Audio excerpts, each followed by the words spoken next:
Salam sejahtera bagi kita semua, Shalom. Baiklah, perkenalkan nama saya Imelda Tanggo, dan di saat ini saya akan berkhotbah untuk tugas mata kuliah komunikasi. Namun sebelum kita membaca firman Tuhan, mari kita satu dalam doa, kita berdoa. Bapa, kami bersyukur untuk kesempatan ini, dan di saat ini kami akan pakai untuk membaca dan merenungkan firman-Mu. Layakkan kami semua untuk boleh membaca dan merenungkan firman-Mu. Memberikan hikmat, marifat, kebijaksanaan untuk mampu mengerti, memahami firman. Berfirmanlah Tuhan, karena kami telah siap untuk mendengarkan firman-Mu. Haleluya, puji Tuhan, amin. Di saat ini kita akan membaca firman Tuhan yang telah saya persiapkan di dalam Lukas pasal yang ke-17 ayat 11 sampai ayat yang ke-19. Sekali lagi, pembacaan kita di saat ini yaitu dalam Lukas pasal yang ke-17 ayat yang ke-11 sampai ayatnya yang ke-19. Firman Tuhan berkata demikian dalam Lembaga Alkitab Indonesia, memberi judul ke-10 orang kusta. Dalam perjalanannya ke Yerusalem, Yesus menyusur perbatasan Samaria dan Galilea. Ketika ia memasuki suatu desa, datanglah 10 orang kusta menemui dia.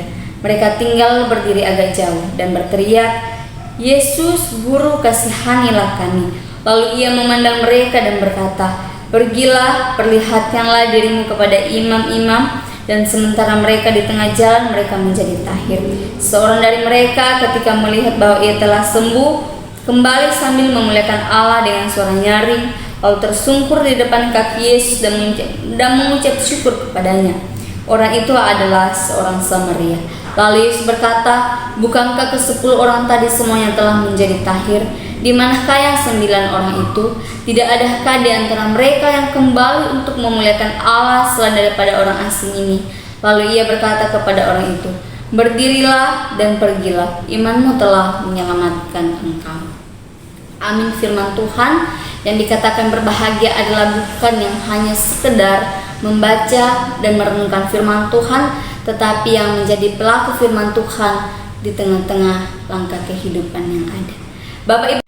Bapak Ibu jemaat yang diberkati Tuhan, orang tua yang baik akan selalu mengajar anak-anak untuk mengucapkan terima kasih kepada orang yang telah berbuat sesuatu yang baik kepadanya.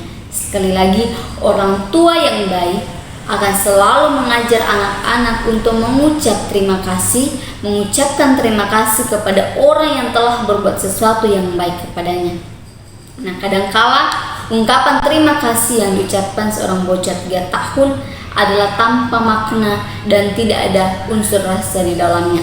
Demikian halnya dengan ungkapan syukur harus bernilai dan bermakna rasa yang mendalam. Untuk itu, judul khotbah saya di saat ini yaitu nilai sebuah ungkapan syukur. Sekali lagi, nilai sebuah ungkapan syukur. Sebagai orang percaya, kita harus memberi ungkapan syukur yang benar. Sekali lagi, sebagai orang yang percaya, kita harus memberikan ungkapan syukur yang benar. Ungkapan syukur yang benar haruslah mempunyai unsur kesadaran, kerendahan hati, dan pengharapan kepada Allah, seperti yang ditunjukkan oleh seorang yang disembuhkan Tuhan Yesus dari penyakit kustanya, seperti yang tertulis dalam Lukas 17 ayat 11 sampai ayat yang ke-19 yang telah kita baca tadi. Bapak Ibu jemaat yang diberkati Tuhan, menjadi pertanyaannya di saat ini adalah bagaimanakah nilai ungkapan syukur yang benar? Sekali lagi, bagaimanakah nilai ungkapan syukur yang benar atau ungkapan syukur yang benar itu seperti apa? Ada 3 hal ungkapan syukur yang benar yang akan kita pelajari bersama di saat ini.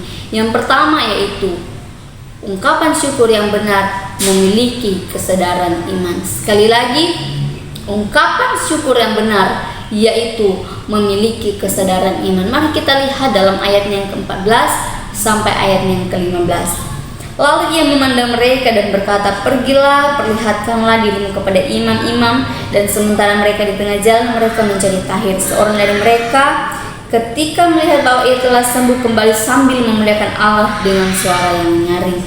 Bapak Ibu jemaat yang diberkati Tuhan, kesadaran iman yang dimaksud di sini adalah kesadaran bahwa telah mendapatkan sesuatu dari Allah, menyadari dan mengakui bahwa sesuatu yang diterimanya itu dari Allah. Sekali lagi, kesadaran iman yang dimaksudkan di sini adalah kesadaran bahwa telah mendapatkan sesuatu dari Allah, menyadari dan mengakui bahwa sesuatu yang diterimanya itu adalah dari Allah. Mari kita melihat kembali pembacaan kita dalam ayatnya yang ke-11 sampai ayatnya yang ke-16. Di sana kita melihat 10 orang kusta yang datang kepada Tuhan. Mereka datang berteriak dan berkata, "Yesus, Guru, kasihanilah kami." Di situ kita melihat bahwa Yesus memandang mereka dan berkata kepada mereka, "Pergilah, perlihatkanlah dirimu kepada imam-imam." Dan sementara mereka di tengah jalan, mereka menjadi tahir. Seorang dari mereka ketika melihat bahwa ia telah sembuh, kembali memuliakan Allah dengan suara nyaring, lalu tersungkur di depan kaki Yesus dan mengucap syukur kepadanya. Orang itu adalah seorang Samaria. Bapak Ibu jemaat yang diberkati Tuhan, karena mentaati perintah Yesus, di tengah jalan ke-10 orang kusta ini mengalami kesembuhan. Sekali lagi, karena mentaati perintah Yesus, ke-10 orang kusta ini mengalami kesembuhan yang daripada Tuhan. Nah, dalam keadaan ini, yang seorang sungguh merasakan kuasa Allah, ia benar-benar menyadari bahwa ia telah sembuh. Kita lihat ayat yang ke-15 tadi. Ketika ia melihat bahwa ia telah sembuh, ia kembali memuliakan Allah. Pada puncaknya, kesadaran itu membuat ia mengakui bahwa itu adalah kuasa Allah dalam Tuhan Yesus Kristus yang ia alami. Ia kembali sambil memuliakan Allah dengan suara yang nyaring. Bapak Ibu jemaat yang diberkati Tuhan, dengan kesadaran iman bahwa Allah telah berbuat sesuatu untuk kita, itu akan membuat kita mampu mengakui bahwa Allah selalu berbuat yang terbaik bagi orang-orang yang mengasihi Dia. Mari kita lihat dalam Roma pasalnya yang ke-8 ayatnya yang ke-28. Di sana berkata bahwa kita tahu sekarang bahwa Allah turut bekerja dalam segala sesuatu untuk mendatangkan kebaikan bagi mereka yang mengasihi Dia, bagi mereka yang terpanggil sesuai dengan rencana Allah. Bapak Ibu jemaat yang diberkati dalam nama Tuhan Yesus Kristus, kesadaran ini akan mendorong kita melakukan sesuatu sebagai bukti rasa syukur kita kepadanya. Ketika kita menyadari dengan iman kepada Tuhan bahwa apapun yang kita peroleh adalah berasal daripada Tuhan, baik itu kesembuhan, ekonomi, pemulihan, maka itu akan membawa kita untuk memberikan rasa syukur kita kepadanya bahwa Tuhan sudah bekerja mendatangkan yang terbaik dalam kehidupan kita. Bapak Ibu jemaat yang diberkati Tuhan, mungkin kita pernah diperhadapkan ketika anak kita sakit, anak tunggal kita, anak satu-satunya kita sakit, kita akan melakukan segala sesuatu untuk kesembuhan anak kita. Ketika kita sebagai orang yang percaya, kita mau menyerahkan seantero pergumulan anak kita yang sedang sakit kepada Tuhan. Dan ketika kita sudah mendapatkan jawaban, anak kita boleh sembuh, mari kita memiliki kesadaran iman untuk mau datang bersyukur kepada Tuhan bahwa apa yang telah terjadi, kesembuhan yang telah dialami oleh anak kita, oleh orang-orang yang kita kasihi, itu adalah berasal daripada Tuhan. Ketika kita memiliki kesadaran iman, kita akan datang sebagai orang yang bersyukur kepada Tuhan, seperti seorang kusta yang datang kepada Tuhan yang memiliki kesadaran iman ketika dia mengalami kesembuhan. Bapak Ibu jemaat yang diberkati Tuhan, mari kita melihat setiap kehidupan kita. Banyak yang telah Allah buat atau berikan untuk kita, termasuk dalam keselamatan, kesehatan, makanan, bahkan hal-hal lain yang Tuhan buat dalam kehidupan kita. Nah, menjadi pertanyaannya, apakah kita sudah mengetahui semua kebaikan Allah? Apakah kita sudah mengerti semua kebaikan Allah? Sudahkah kita menyadari bahwa Allah telah berbuat banyak bagi kita? Pernahkah kita mengakui bahwa segala yang ada pada kita adalah pemberian Allah? Mari kita melihat kehidupan kita masing-masing. Kita menyadari dan kita mengoreksi kehidupan kita masing-masing, memberikan pertanyaan itu dalam kehidupan kita masing-masing, sehingga kita mau dibawa, dihantar kepada kesadaran iman tentang ungkapan syukur yang benar kita kepada Tuhan untuk apa yang Tuhan telah buat dalam kehidupan kita. Itu hal yang pertama. Nah, hal yang kedua, ungkapan syukur yang benar yaitu memiliki kerendahan hati. Sekali lagi, hal yang kedua, bagaimana nilai ungkapan syukur yang benar yaitu memiliki kerendahan hati. Mari kita lihat dalam ayatnya yang ke-16. lalu tersungkur di depan kaki Yesus dan mengucap syukur kepadanya. Orang itu adalah seorang Samaria. Kesadaran iman bahwa Allah sudah melakukan sesuatu bagi kita akan menuntun kita pada pengakuan bukan karena saya, tetapi karena kuasa Allah. Sekali lagi Bapak Ibu jemaat yang diberkati Tuhan, ketika kita memiliki kesadaran iman bahwa Allah sudah melakukan sesuatu bagi kita, bagi saya, itu akan menuntun kita dan Bapak Ibu saudara sekalian kepada pengakuan bahwa hal yang terjadi kepada saya itu bukan karena saya, tetapi karena kuasa Allah. Unsur-unsur kerendahan hati dalam ungkapan syukur nyata dalam sikap si kusta orang Samaria ini. Dia tahu bahwa siapa yang telah menolongnya, yaitu Tuhan Yesus. Dia datang kepada penolongnya, yaitu Tuhan Yesus. Dia menghormati penolongnya, yaitu Tuhan Yesus. Dia berterima kasih kepada penolongnya, yaitu Tuhan Yesus. Ungkapan terima kasih yang bermakna sulit diungkapkan oleh seorang yang tidak memiliki kerendahan hati. Sekali lagi, ungkapan terima kasih yang bermakna sulit diucapkan oleh seorang yang tidak memiliki kerendahan hati. Boleh jadi ucapan itu hanya sekedar basa-basi.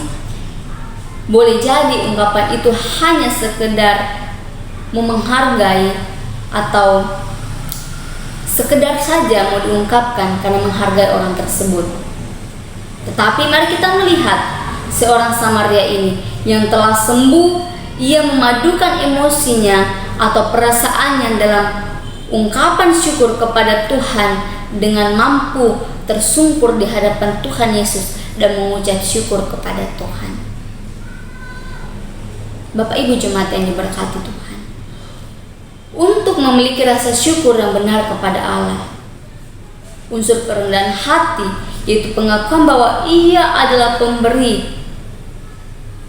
Ia adalah seorang yang telah memberikan apa yang telah kita minta di dalam kehidupan kita. Bapak Ibu jemaat yang diberkati Tuhan, ketika kita memiliki rasa syukur yang benar kepada Allah, unsur kerendahan hati yaitu pengakuan bahwa Ia adalah pemberi yang sejati dalam kehidupan kita, maka pengakuan itu dapat kita wujudkan dengan cara datang kepadanya dengan penuh hormat dan kita sampaikan dengan rasa syukur. Bersyukur kepada Allah bukan karena seseorang atau orang-orang yang melihat dan memperhatikan kehidupan kita, tetapi karena Allah yang telah berbuat sesuatu bagi kita. Mari kita lihat setiap perjalanan kehidupan kita. Kadangkala kita lebih suka mengungkapkan rasa syukur demi orang, bukan demi Allah yang telah berbuat sesuatu bagi kita. Sebagai ungkapan syukur kita tidak berarti di hadapan Allah. Sekali lagi, seringkali kita mengungkapkan rasa syukur kita hanya karena orang lain, hanya karena orang yang ada di sekitar kita, bukan karena Allah, bukan karena kita bersyukur untuk sesuatu yang Tuhan buat dalam kehidupan kita. Mari ketika itu masih kita lakukan dalam kehidupan kita, kita mulai mengoreksi, kita mulai memperbaikinya, bahwa ketika saya mau bersyukur karena kebaikan Tuhan yang Tuhan buat dalam kehidupan saya, bukan karena orang lain. Tapi saya juga mewujudkan rasa terima kasih saya kepada orang lain ketika saya mau datang bersyukur kepada Tuhan. Bapak Ibu jemaat yang diberkati Tuhan, ungkapan syukur yang benar bukan hanya ketika kita memiliki kesadaran iman, bukan hanya ketika memiliki kerendahan hati, tetapi juga ungkapan syukur yang benar yaitu dengan menghargai Allah. Sekali lagi, ungkapan syukur yang benar yaitu dengan menghargai Allah. Mari kita melihat ayat yang 17 sampai ayatnya yang ke-18. Lalu Yesus berkata, bukankah ke-10 orang tadi semuanya telah menjadi tahir? Di manakah 9 orang itu? Tidak adakah di antara mereka yang kembali untuk memuliakan Allah selain daripada orang asing ini? Menghargai Allah karena apa yang telah Allah berikan adalah puncak dari kesadaran yang diikuti oleh pengakuan bahwa kita telah menerima sesuatu dari Allah yang didasarkan pada kerendahan hati. Menghargai Allah yang dimaksudkan di sini adalah kita mau menerima dengan senang pemberian Allah. Kita mau memuliakan Allah, yaitu menempatkan Allah pada posisi yang tepat dalam kehidupan kita untuk mendapatkan yang terbaik melalui tubuh kita. Mari kita lihat dalam Roma 12 ayat 1 sampai ayatnya yang ke-12.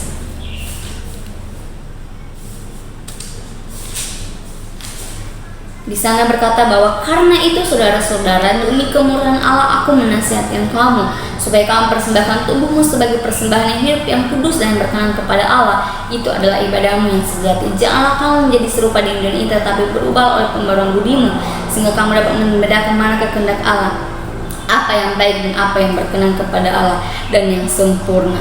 Ketika kita tahu bersyukur kepada Tuhan, kita akan mempersembahkan tubuh kita sebagai persembahan yang hidup, yang kudus dan berkenan kepada. Ketika kita menghargai Allah, kita mempersembahkan yang terbaik kehidupan kita kepada Allah. Dengan demikian, pengucapan syukur yang memiliki unsur menghargai Allah diwujudkan dalam nyanyian pujian kita kepada Tuhan. Sikap hidup kita tidak bersungut-sungut dalam kondisi apapun. Pemberian kita memberi karena syukur, bukan karena bersungut-sungut. Mari kita melihat kehidupan Zakeus. Dia adalah seorang kaya, seorang pemungut cukai, dan dia dipilih oleh Tuhan untuk Tuhan menumpang di rumahnya. Ketika dia mengalami pemulihan, keselamatan daripada Tuhan, dia berkata bahwa saya akan memberikan sebagian apa yang telah saya rampas, apa yang setelah saya dapatkan dari orang-orang yang telah saya rampas. Dan dia menghargai keselamatan, ungkapan syukur karena dia menerima keselamatan itu. Dia memberi apa yang ada padanya kepada orang-orang yang membutuhkan, tidak dengan bersungut-sungut, tetapi dia bersyukur memberikan sebagian dari apa yang dia punya. Bapak Ibu jemaat yang diberkati Tuhan, ketika kita memiliki sesuatu, kita memberikannya kepada orang lain, marilah kita memberikan itu dengan syukur. Kita memberikan, kita bersyukur. Kita memberikan sesuatu kepada orang lain karena kita telah diberkati, karena kita telah merasa diberkati oleh Tuhan, kita merasa telah ditolong oleh Tuhan, kita merasa telah mengalami pemulihan keselamatan daripada Tuhan. Maka kita bersyukur dan kita wujudkan itu dengan kita mau datang memberi apa yang ada pada kita kepada orang-orang yang ada di sekitar kita. Jemaat yang diberkati Tuhan, Bapak Ibu yang diberkati Tuhan, ungkapan syukur yang benar-benar bernilai iman adalah ungkapan syukur yang memiliki kesadaran iman bahwa kita telah memperoleh sesuatu dari Allah. Ungkapan syukur yang dibungkus oleh kerendahan hati, itu karena Allah yang telah menolong saya, Allah lah yang telah memulihkan saya, Allah lah yang telah menyelamatkan kehidupan saya. Dan ungkapan syukur yang benar-benar disampaikan oleh karena pengharapan, penghargaan yang tinggi atas apa yang telah dikerjakan oleh Allah. Ketika kita memberikan ungkapan syukur, mari kita berikan dengan penghargaan yang tinggi kepada Allah, karena apa yang telah Allah kerjakan dalam kehidupan kita begitu luar biasa. Mari Bapak Ibu jemaat diberkati Tuhan, kita memiliki sikap hidup yang memiliki ungkapan syukur yang benar, memiliki makna nilai ungkapan syukur yang benar dalam kehidupan kita dengan memperhatikan ketiga hal ini. Yang pertama adalah kita memiliki kesadaran iman. Yang kedua, ungkapan syukur yang benar adalah memiliki kerendahan hati. Dan ungkapan syukur yang ketiga yang benar adalah dengan menghargai Allah. Ketika kita melakukan hal ini, kita akan menjadi pribadi-pribadi yang tahu bersyukur kepada Tuhan. Amin firman Tuhan. Mari kita setelah doa kita berdoa. Bapa, kami bersyukur untuk firman-Mu. Mampukan kami menjadi pelaku-pelaku firman Tuhan yang taat dan setia, dan terus menjadi pribadi yang tahu bersyukur untuk apapun yang Tuhan buat dalam kehidupan kami. Terima kasih Tuhan, kami bersyukur untuk firman-Mu dalam nama Yesus. Haleluya, puji Tuhan. Amin. Shalom.